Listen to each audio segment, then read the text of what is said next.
welcome to another episode of Shots from the Winchester podcast, brought to you by Greencastle Consulting.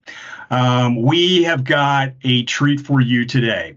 We have got Kim Kipling, who is a kind of a legend in some regards, and I know Kim was like rolling his eyes, but no, this is an awesome opportunity.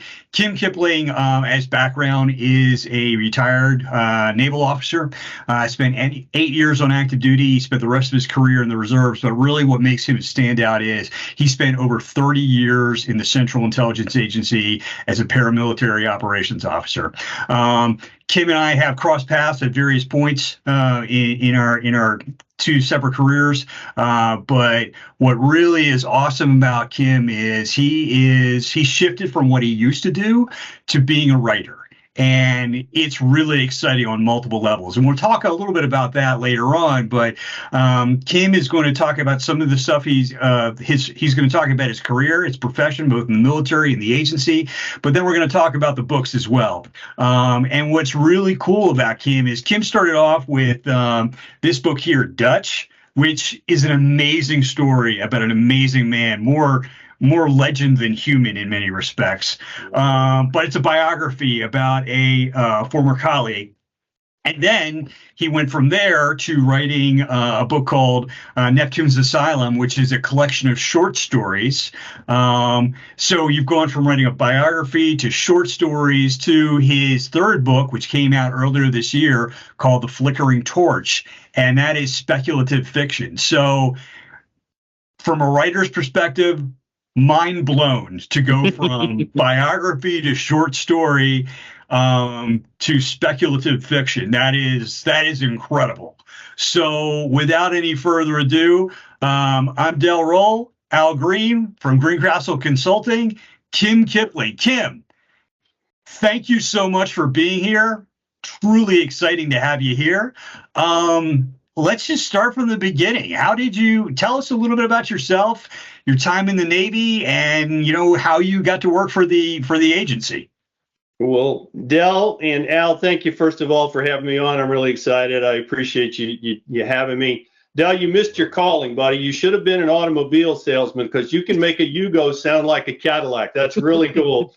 I was an operations officer. Same thing. Yeah, I know. I was going to say, those skills are still with you, buddy. But yes, thank you for all of that. I appreciate it.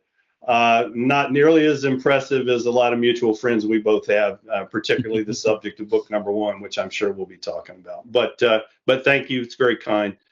So what's my story? What can I tell you? I was born in Fort Benning, Georgia. My parents were both World War II vets, so I'm a product of the greatest generation on both sides. My mom was in the Navy. My dad was in the Army. Grew up in the shadow of Fort Benning, Georgia. So all of my early role models were Rangers and Special Forces and infantry officers back from Vietnam that, wanted to teach life lessons about what they had picked up in their lives to that point. And so I became an Eagle Scout under those guys. And, that was a wonderful training ground. Being an Eagle Scout in a troop closely affiliated with Fort Benning, Georgia, we got to play on the Darby Queen, out of the Ranger training area and stuff like that, so it was all good. I got a Navy ROTC scholarship to a major Southern university, loved it, did well there. I was fine. I won't say I always did well. That's not true. But I ultimately graduated, let's just say that, and the Navy commissioned me in 1982. And I went on active duty as a surface warfare officer, served on 3 ships and was aide to a rear admiral for a tour.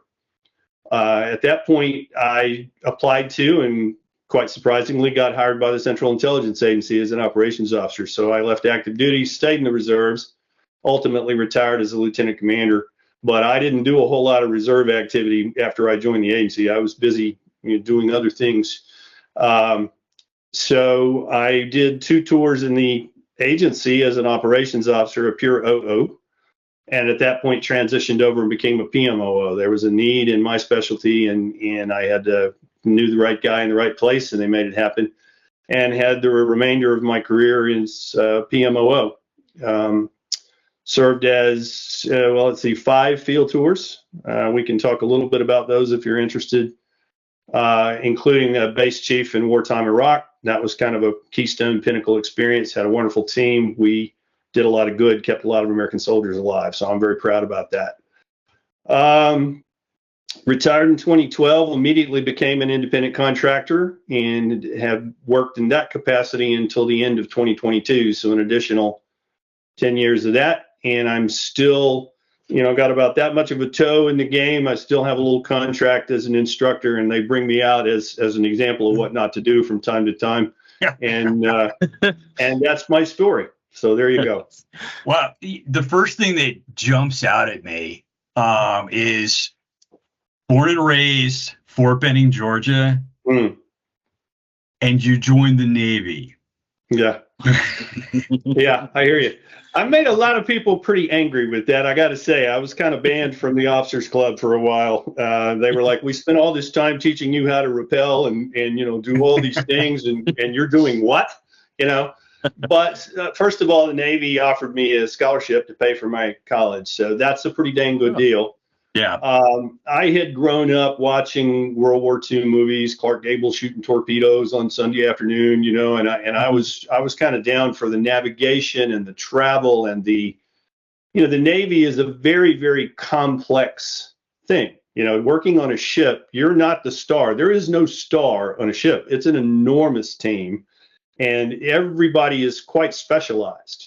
People are either learning to be specialists in some regard, or they're already a specialist in some regard. So you've got to fit into a very complex ecosystem and do well for it to function well. I liked to travel. I was particularly intrigued by navigation. I'm a lifelong sailor. I've owned an ocean sailboat for a while. I was a maritime PMOO. So that was my specialty for special operations groups. I was a maritime guy. At one point held a Coast Guard master's license, 500 tons for oceans, which means celestial navigation certified. So all of that, I dug that, and it was a good place to grow up. But the Navy's a hard way to make a living. A lot of people, anybody that doesn't do it doesn't really know that. And the surface community in particular is a very demanding and unforgiving playground. You either sink or you drown, or someone shoves your head under the water and holds you there trying to keep their own above water. The SWO community in particular kind of eats its young. And so, you gotta grow up fast and you gotta do well or you don't survive. So anyways, good training ground, it's a good place to grow up, and that got me started, and then off to the agency I went. That's awesome. Was there any particular event or maybe somebody you came in contact with that kind of like inspired you or got you thinking about, hey, maybe I want to try this? Yeah, actually, I was already sort of thinking, okay, it's really time for me to do something else. I was, I had gone from sea duty to sea duty to sea duty with one tour as an admiral's aide, which was an afloat staff. So that's kind of like sea duty anyway.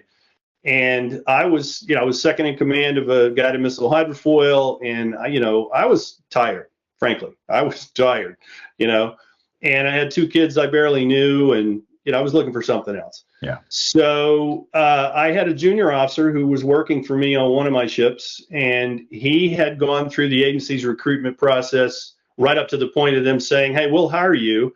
And he had also been he was a Navy Reserve officer. He'd gotten a commission in the reserves. And he'd been trying to get the Navy to let him go on active duty, and they did. They finally agreed and said, yes, you can go on active duty for, I think it was 4 years, and get some experience. So he had to tell the agency, hey, I'll be back in a couple of years. I got to go do this Navy thing. Well, I was having a particularly stressful day on that ship, and that was pretty apparent from the loud noises coming out of my stateroom. So, his head kind of popped out and looked down the passageway and said, what's going on? And he brought me a clipping from a newspaper from the LA Times. It was a job fair for the CIA. He said, you really need to go talk to these guys. And so I said, okay, it sounds interesting. And I did, and here we are. Awesome. So you started out as just an operations officer before you transitioned into the paramilitary component of the agency. So for our listeners, what is an operations officer? Great. Operations officers, also called case officers, both historically and now once again. All that is old is new again in the agency. Things come around. Someone proposes a change so that they can get a exceptional performance award, and the agency adopts it. And in a few years, somebody else says, "Hey, let's use this name," and it's the old name.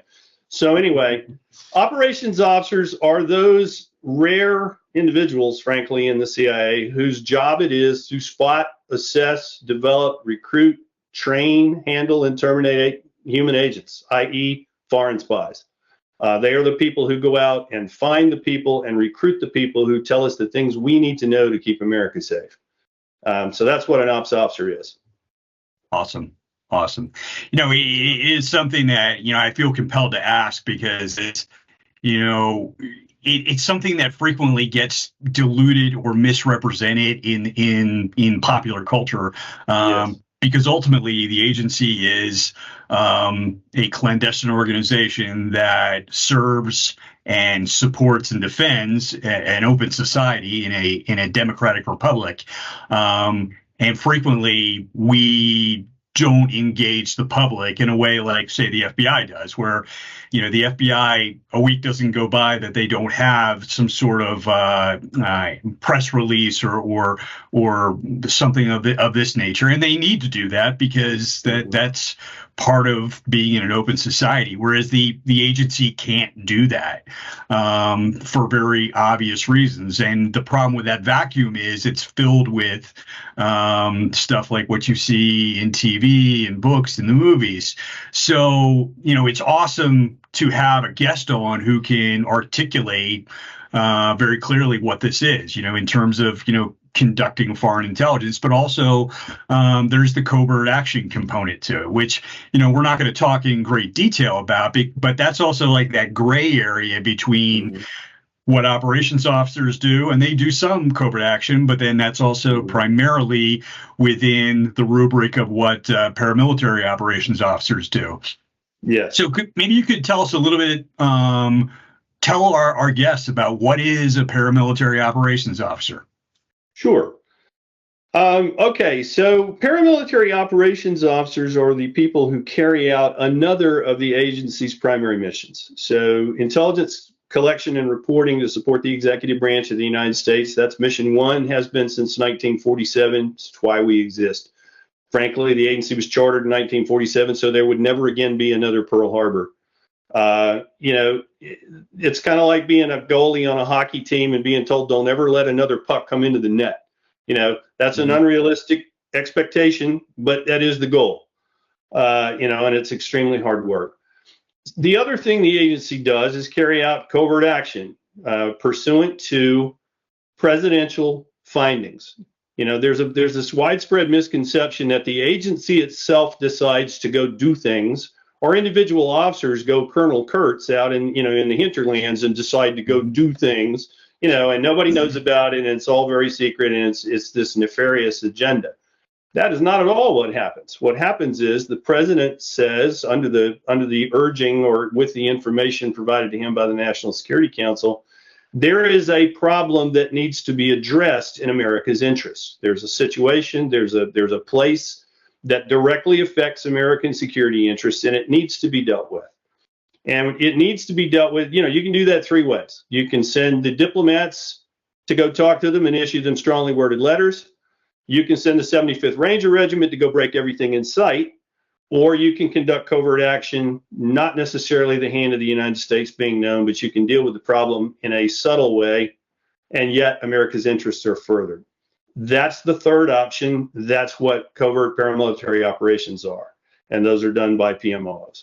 So a PMOO, paramilitary operations officer, is a person that is a certified operations officer, who's been through the same training at the farm, has the same certifications to recruit and handle agents, but he also brings military skills and abilities to the table. So he can harness those experiences, those abilities himself or with teams, either teams of other PMOs or teams of indigenous that they have recruited and trained to do these things that need to be done. And increasingly, they're male and female. They're all kinds of diverse backgrounds. So PMOs are often willing, due to their personal abilities and personal confidence, to go to garden spots like Mogadishu or Khartoum, Sudan, or wherever else in the world there's something that needs to be done, and function there because they can do so. They can keep themselves alive and carry out the mission. Absolutely. Thank you for sharing that. It's always great to have somebody who's a guest on kind of articulate that. So that's fantastic. And I know you and I have served with some of the same people over time. Yes. In fact, you served with one of my best friends who unfortunately is no longer with us, Brian. But maybe you could tell us a little bit about what was your field time like, to the extent that you can talk about that? Sure. Tell us a little bit about what your experiences were. Sure. My first tour as a junior officer was in an East Asian station. It was a country that has a long history of instability. When I got there, there were 3 separate insurgencies in the pot: military rightists and communist insurgents, and a growing, burgeoning Muslim insurgency, all in the same country. It was kind of the Wild West operationally. You had targets of every kind to find, engage, and hopefully recruit. It was a place where you carried a firearm because there was a need to carry a firearm. They were looking to assassinate Americans if they could. So you had to kind of be aware of what was going on. You weren't walking down the street in Stockholm, Sweden, looking for the next shop that's got croissant and latte in it. It wasn't a latte kind of post. So that was great. It was a wonderful assignment. I had a great first boss, my very first branch chief, an experienced ops officer. She was terrific. Taught me a lot. Was a great great mentor at an early time, and was kind enough to recognize what I brought to the table and help foster my career. So that went very well. In fact, that tour went well for me and resulted in a promotion, and that was great. So at that point, East Asia Division at the time, they're now called mission centers, but in those days they were called divisions, said, hey, we want you to stick around. So we would really like it if you would invest in a language. And so I chose Mandarin Chinese and studied Mandarin Chinese for a couple of years, and ended up with my scores that I needed to do that to get language pay, which is always nice. More importantly, languages. Yeah. More importantly, it enabled me to function that pretty well in that language. So I went off to another East Asian post where Chinese is spoken. And that was a very different environment. It wasn't physically dangerous any more than any major city is, but it was a very high CI threat post. So you had to function in a very secure way as you went about your business doing operations. It was a higher degree of discretion required, and therefore techniques needed to be all the time, every day, all day, head on a swivel, knowing what you're doing and mitigating that risk. So another great assignment, did great. I don't mean to say that. It did well for me. I won't say I did great. I hate saying things like that. But I came out of that assignment happy, and all was well. At that point, I changed over to be a PMOO. They had a need for somebody kind of like me. I was looking to do something different. And so that worked out well for me. I went right off into Special Operations Group. Very quickly I was operating essentially from 2 weeks after I got there. They had me in the field doing something 2 weeks after I walked in the door. In 1999-2000 timeframe, pre-September 11th. So we're still focused on the things we were focused on in those days. Of course, I went down to the farm to be an instructor after that, on the hard skill side of the house, teaching firearms and driving and those kinds of things. And that's where I was on the morning of September 11th. I was teaching firearms on a firing range, and we walked in on a break, and there are the towers burning. So we all knew life has now changed. Things are going to be very, very different from now on. We ramped up and trained a very great number of people at that point. I'm still exhausted from those days, but it was good, and it was there was no question what we were doing was needed by the people we were training. So I went off I was asked to apply, I did, and I was selected and went off to be the deputy chief of a small station in a very difficult African post, opening a station there. It had not been open for some time. Some people had gone in ahead of us on a temporary basis to see if it was feasible, determined it was, and I was the first PCS officer into that country after a 7-year closure of the station and, frankly, the U.S. Embassy due to threat. Another dangerous place and plenty of misery to go around in that country. There's the per capita misery index is extremely high, and but it was a place we needed to be at that point because this is post September 11th. So that went fine. Was deputy chief of that station. Came out of there. At that point, went back down to the farm to train on the OO side of the house, which I had done one running of the course before that as an instructor when they needed extra instructors, but now was focused on traditional OO training and certification. So did that.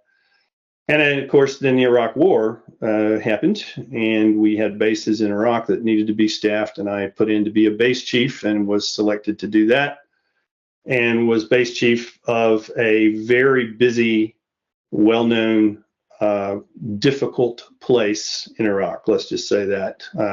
Embedded with the U.S. Army, directly supporting them as best we could, plus doing the strategic reporting and intelligence that we could do. Had a wonderful team of officers, could not have asked for better.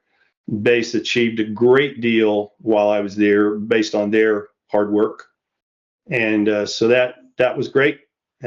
Keystone experience for me. At that point, headquarters said, we just promoted you, and it's been a long time since we've seen you. Why don't you come back here? which is not what you want to hear, Yeah. But you can't argue when they've just promoted you. Right. So I went back and founded a new component of the Special Operations Group. I was the first chief of a new, in those days they were called branches. They have different names now, but anyway, a new branch of SOG. And then I went back to train some more. And after doing some more teaching at the farm, was lent to a foreign intelligence service who was a close ally of ours, and I went and was an instructor at their training academy. And so after that, I retired and came back to the States on a permanent basis, and have been doing this ever since. Awesome. Thank you for sharing that. And yeah. One of the reasons why I wanted you to talk a little bit about yourself is it kind of speaks to the authenticity you bring with your writing. And at this point, I'd like to kind of shift towards that and talk a little bit about your writing. So as I mentioned in the intro, it is a challenge to write a book, more so than most people understand. Like, of 100 people that say they're going to write a book, maybe 1 or 2 actually finish it. How many actually get published? That's an even steeper curve. And especially from our former professions, you are immersed in the discipline of writing, but it's a completely different thing. Totally. When we were talking before we actually started the podcast, I had joked that, in your introductory paragraph of a real report, you may write something like, pleasantries were exchanged, and then you get into the details. And so my point is, it's incredibly dry. It's oriented specifically on what occurred in the meeting. What is that intelligence? But you can't do that when you're writing for books that you're hoping people are going to read for pleasure. But then you take it and make it even more hard on yourself, more difficult on yourself, because you start off writing a biography, which is no small thing. Yeah. Then you shift to a book about short stories, and then you go to speculative fiction. So let's talk about your writing. Let's talk about. I'd rather talk about the writing than talk about me. Yes, that would be great. Fantastic. We'll let you start wherever you want, brother. Well, how can I put this? You're right. Our professional writing was incredibly different from anything we're doing here. And you have to be a little bit cautious about that. You can't let what you used to do bleed into what you do now, because it is not going to be popular with the readership. They don't want to read intel reports. Trust me, you don't. They're not very entertaining. Yeah. But It does familiarize you with needing to be your own editor pretty well, so you're not turning in crap. And it familiarizes you with deadlines and focus, and hopefully, sentence structure and punctuation to a certain degree. You hope, anyway. I had written kind of humorous anecdotes and things like that for friends and family. My cat got attacked by a feral cat a couple of years ago, and I wrote a first person from the cat's perspective of the battle and sent it to my kids and my friends, and they all laughed, they thought it was great. Okay, fine. But anyway,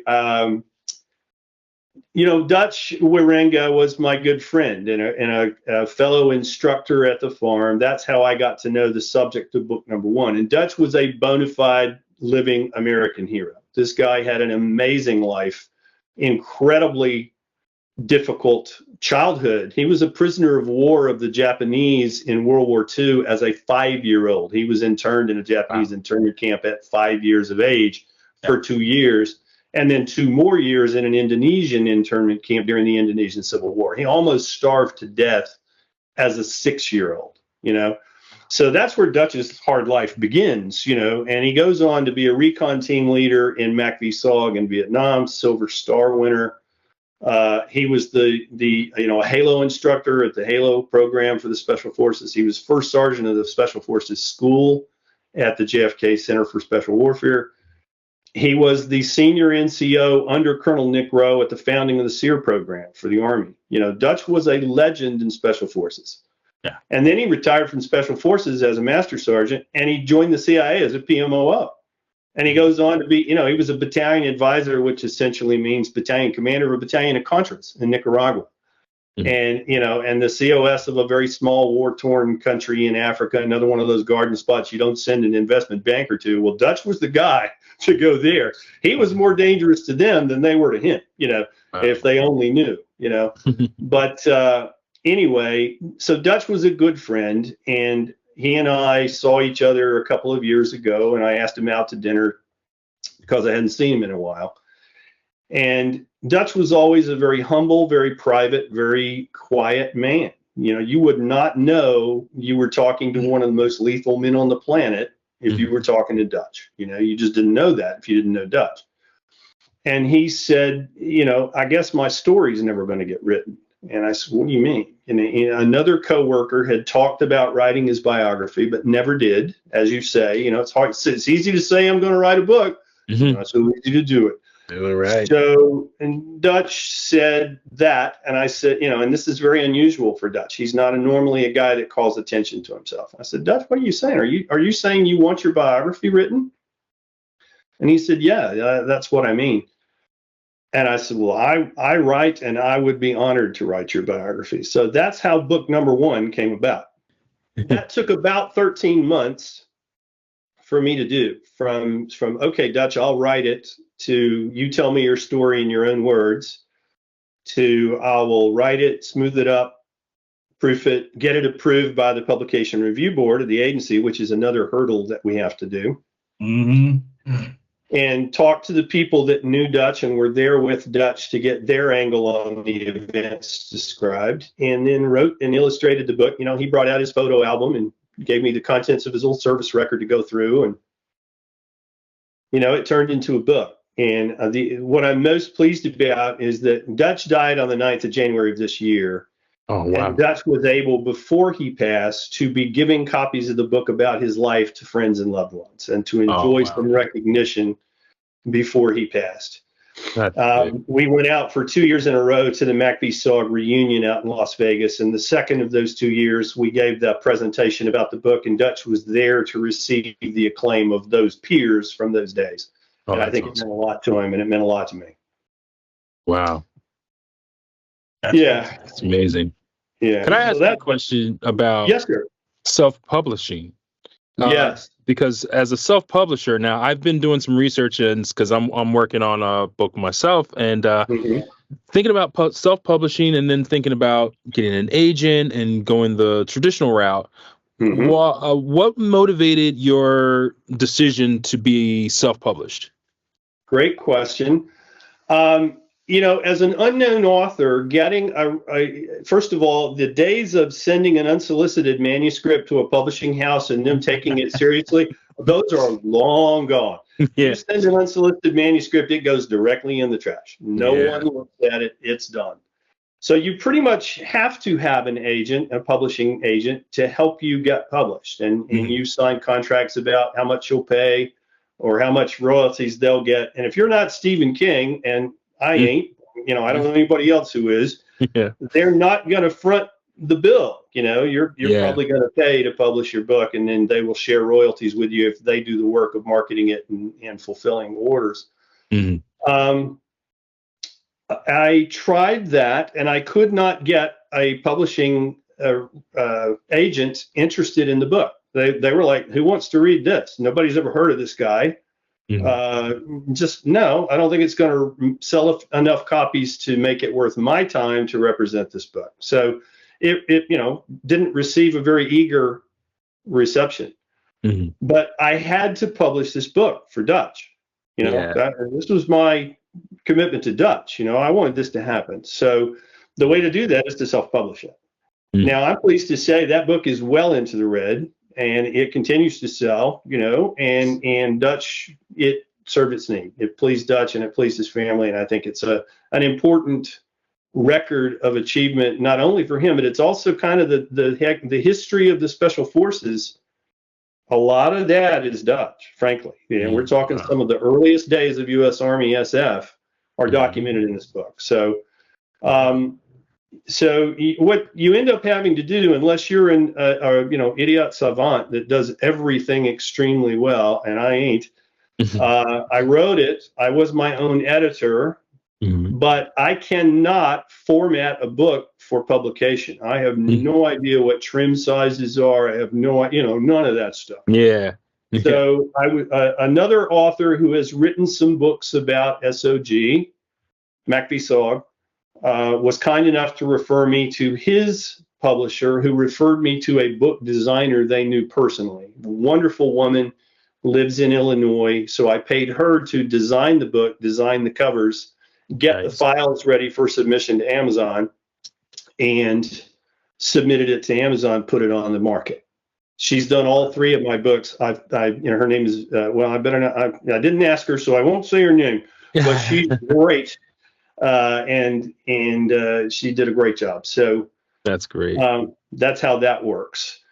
Now, as a sideline, I also did the audiobooks of all three of these books. And that's, and that's another thing, because, if you have unlimited funds, the way you do is you go to a studio and you hire a professional narrator and an audio engineer and an editor, and they make it sound, Foley effects. You can hear the horse's hooves, and this kind of stuff. No, I don't have that kind of money. So I took a borrowed Apple laptop into my master bedroom closet that I turned into a recording studio, and using a piece of freeware called GarageBand, narrated all three books, did the editing myself, and put them out as audiobooks. That's fantastic. Yeah, you just put some real work into that. It's that part, the audiobook production in particular is excruciating. It is very hard work. And they say for every hour you narrate, you're going to edit for 5. I thought that was BS. Oh no, it's not. That's for real. Yeah. It's a lot. Yeah, it's a lot. That is amazing. Well, after you wrote Dutch's autobiography, and and again, that it still blows my mind, because I knew of Dutch more than I knew Dutch, because he was, when I went through as a student, but Dutch was like, he knew Colonel Nick Rowe. I'm assuming he knew Billy Wall. I mean, indeed, they served in the same unit. Yes. I mean, this is like a legend among legends. Yeah. So you write that biography, which amazing, and then you shift it to short stories. Yeah. Talk to us a little bit about that. Okay. And that's comedic too. I've been accused of having a sense of humor. I don't know how accurate that is, but people have said lies, that. So, lies. so this is book number 2. It's called Neptunes Asylum, and that's a collection of short stories about my time in the Navy. It's either things that happened to me or that I knew about, or that other people who were there told me about. And these are the kind of stories that sailors tell sitting around the bar with a beer. Let me tell you about the time, right? And so after I retired in 2012, I had more time than I used to have professionally, So I wrote down emails to friends and sent these out as emails. The chapters of the book were, okay, let me tell you about the time, And they were uniformly supportive and said, these are very entertaining. You've got to write a book. They've been telling me that for a long time. So once I went through the process of publishing the book Dutch, and I now knew kind of how to do it, and I saw what it costs to do it, I knew now I had a kind of a handle on what the costs were. I was like, well, there's no reason not to do this. I know how, and I know what it's going to cost, and why don't I just do this? It's already written. It's a matter of formatting and some light editing at this point, and so I did. So just a couple of months after publishing Dutch, I published Neptunes Asylum because it was already pretty much written. Feedback on that has been very positive from the very few people who have read it, because most people don't care much about a sailor's reminiscences. If you're in the Navy, maybe, but otherwise, if you're an Army guy, you don't want to be caught dead with that book in your hand. But, because your friends are going to laugh, But the Army guys that have read it have loved it. And they have said, I had no idea that's what it was like. Yep, that's what it's like. So there's funny stuff in there. There's interesting. There's like, holy crap, that really happened. Yes, that really happened. And it's, I think, a pretty entertaining book. So that one was a pretty easy lift. Nice. Well, I am looking forward to reading it. But then let's talk a little bit about your latest work. The Flickering Torch, which is then shifting from reality to speculative fiction. So, and again, for our audience, these are major shifts in the type of writing and the research, and it's no small thing. So, Kim, why don't you tell us a little bit about this new book that you've got out, the Flickering Torch? Okay, well, there you go. That's the cover. You're talking about the method of writing. Why do we write? How do we write? You've asked about that, and I'll tell you what my thoughts are on it. It all starts with having a story to tell. You've got something you want to say that you think is relevant to somebody other than you. And you write what you know better than things you don't know. You write what you know, that authenticity is going to shine through, as opposed to if you're just making crap up or you're referencing things you have no idea what you're talking about, it very quickly grates on the knowledgeable reader, A good example of that is a guy who's sold a whole lot more books than I will ever sell, Stephen King, fabulous writer, but Stephen King prides himself on knowing nothing about firearms because he's an anti-gun guy. He hates guns. He doesn't like them. He doesn't want to talk about them. So anything about a firearm in a Stephen King story is 90% of the time going to be wrong. And if you're a firearms guy, you're going like, what? No, that's not how it works. You don't want your reader to do that. You don't want your reader to be jarred by something that doesn't make any sense. Okay, clearly he doesn't know what he's talking about. Now, fine writer, amazing guy, in terms of what he's done. He's very prolific, but he doesn't know that about that. So I think you write best what you know. Yeah. Certain genres, you're going to have to make stuff up. Science fiction. Right. Okay, you got to make stuff up. Yeah. But there are a lot of lousy science fiction writers and a very few good ones. There are only so many Heinleins and Orson Scott Cards and Frank Herberts out there. Right. And I ain't one of them. So science fiction is off the table for me because I've read some bad science fiction. And I'm like, oh no, don't want to do that. I'm done with this book, and I'm only a third of the way through it. Right. So the Flickering Torch it came out of several places. One, I had a personal story I wanted to tell. I'm not the screwed up desperately unhappy hero protagonist of the Flickering Torch. So there's we have a lot in common in some ways, so there were things in there that I could describe because that's how it was. That's how it is. Those are things that I'm familiar with. So one of the things people have kindly said about the book is it's very realistic. I could be there with you. I could see it, smell it, feel it. Well, I'm describing a lot of things that are real, so that's good. I think every guy can relate to being rejected by the first girl he ever loved. That doesn't go away. You remember that for the rest of your life, And I thought it would make an interesting story of a guy that's really all he has left, is that long forgotten, not forgotten, but long unrequited first love. That's about the last shred of meaning he's got in his life. And that turns into an adventure. He pursues it because that's basically all he has left. You talk about speculative fiction, but there's an awful lot of real history in this book to set up the fictional universe in which the story takes place. And I tried to be very scrupulously accurate with the details right up into the point where it turns to fiction, and so people have said, wow, clearly that's not fiction. I remember that. And then I've actually had a couple of people come back and say, wait a minute, did that happen? Did I miss something? I said, no, that's where the fiction part starts, and that's very gratifying because that means it's plausible enough for them to maybe think it was real. Yeah. So that's kind of cool. And that's where it came from. I had what I thought would make a good story.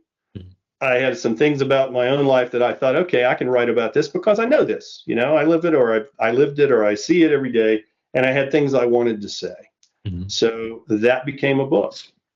Nice. That's awesome, because that's how you take, an idea or an environmental, right? Whether, regardless of what's, one's political ideology or whatever, but how you make it more human.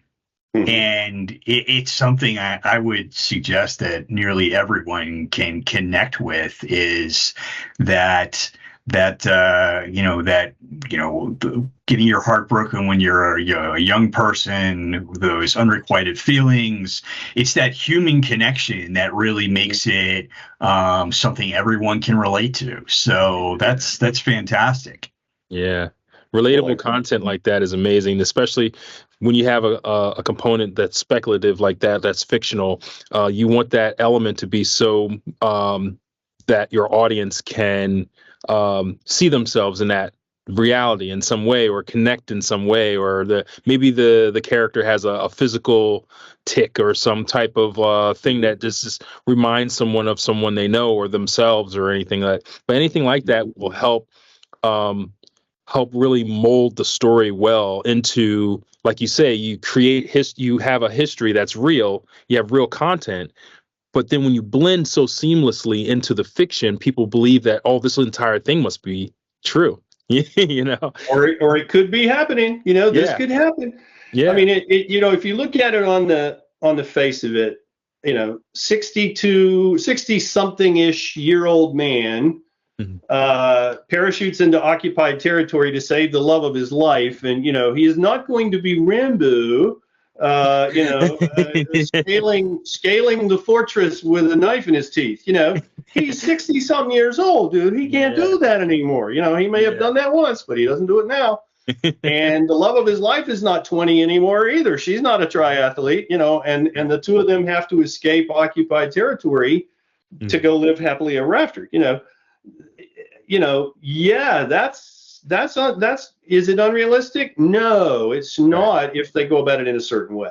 If he's Jason Bourne at 65 years old, okay, no, not so much, But I didn't write anything in there that I thought this could not happen. And he's not, by no means is this protagonist perfect. He's got a lot of problems. And he makes some mistakes, but he does so out of good faith, and he tries, and he's strongly driven to succeed, and does his best. That's awesome. That's awesome. I'm gonna have to check that out. Yeah.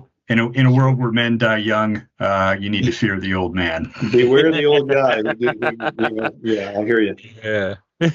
So Kim, what is next? What is your next writing project? Wow, that's a good question. I've had people say you need to do a sequel to Flickering Torch. I've had several people come back to me and say, "Hey, I want more. You got to finish the story. You got to move the story on. I want more. I want more." Mm-hmm. The story that I wanted to tell, the story that was in me screaming to get out, didn't extend any further than what I wrote. So now I would be in the Orson Scott Card. I got to make some stuff up, in mode, and here's my fear about that. And I want to say I have tremendous respect for Orson Scott Card, remarkable author, but I think he's a good example of what I'm talking about. An absolute unknown, writes a wonderful first book called Ender's Game. Mm-hmm. And he publishes it, and the year it comes out, or the next year, he wins both the Nebula and the Hugo Awards. Yeah. Yeah. Who does that? Nobody does that. Right. But he did it because he had a story he wanted to tell. It was a damn good story, Mm-hmm. Okay, so great book. The movie's quite true to the book. It's a well-made movie. Love that book. So now there is demand on Orson Scott Card to write more books. You got to help us make more money, sell more books. So he writes a series of books, which in my humble opinion, get progressively weaker and progressively less engaging. Mm-hmm. He's taking himself and his universe much more seriously, and he's just creating story because he's got a deadline and a publishing house that wants it and a public that's screaming for it. Mm-hmm. And by the time I got to the last of the Ender series of Orson Scott Card, I was pretty unenamored, mm-hmm. Loved the first work, not so much and progressively worse as it went, in my opinion. Mm-hmm. And I don't want to be that guy. I'm not compelled to write for the purpose of making money or satisfying somebody else. And at the moment, I would be making up a story that hasn't insisted that it come out of me yet. Mm. So we'll see. We'll see what happens. Nice. Awesome. Stick to your, because a story that's hard. You don't want to force anything. You don't want to force the characters when you have that energy. I think that's where writer's block ends up coming in, because you don't have the motivation to draw that character any further, or that's it. Or maybe it's like years from now, something or an occasion or something will happen. You'll see something in the news and you'll think about your character and the relation to that. Mm-hmm. And before you know it, you're writing again. But it has to take its time. It can't be forced. Definitely. I would agree. And, could I write something? Yes. Mm-hmm. It would cost more money for me to publish it. It is what it is. There's an investment involved here, Yeah. And you never know whether you're going to make that money back or not. Mm-hmm. You don't know that. Sales are not assured. These days, you can't beg anybody under the age of 30 to read a book. Mm-hmm. They absolutely will not put down the cell phone, take their head out of TikTok and read a book. It ain't happening. I got daughters that haven't read book number 3. Because they're too busy worrying about what Taylor Swift is on about this week. So